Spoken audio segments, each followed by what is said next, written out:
Canon 450 DV printeri qanaqa qilib kompyuterga o'rnatiladi? Hozir videoda ko'rsatib o'tamiz.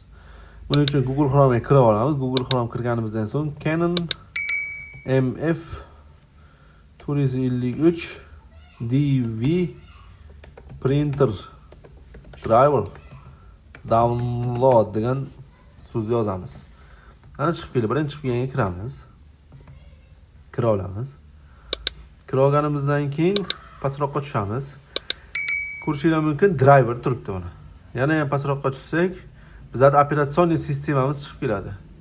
Va bu yerda tilni tanlaymiz-da, ruscha.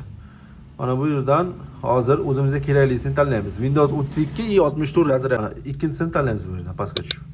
Загрузить bosamiz. Yana загрузить tugmani bosamiz. Mana bu yerda o'ng tarafga o'zi загрузка bo'ladi mana. Mana ko'rishingiz mumkin. Skachat qilyapti hozir o'zini programmasini.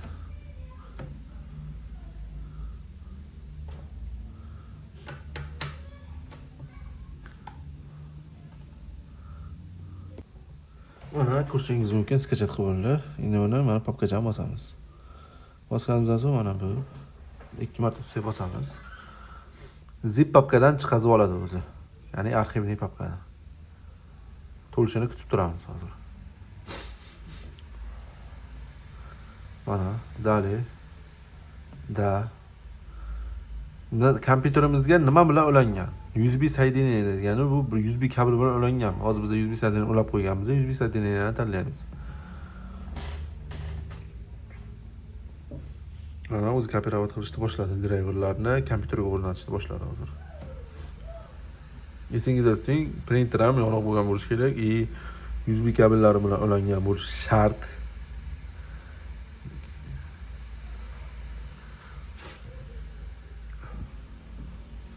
Kanalimiz rivoji uchun videoga like bosib, kanalimizga obuna bo'lib qo'yinglar.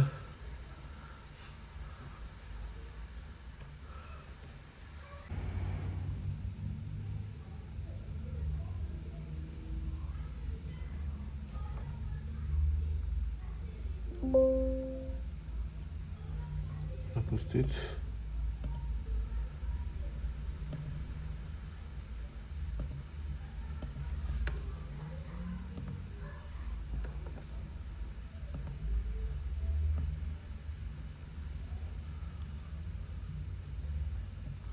Mana kursilarga o'zroqqa bo'ldi.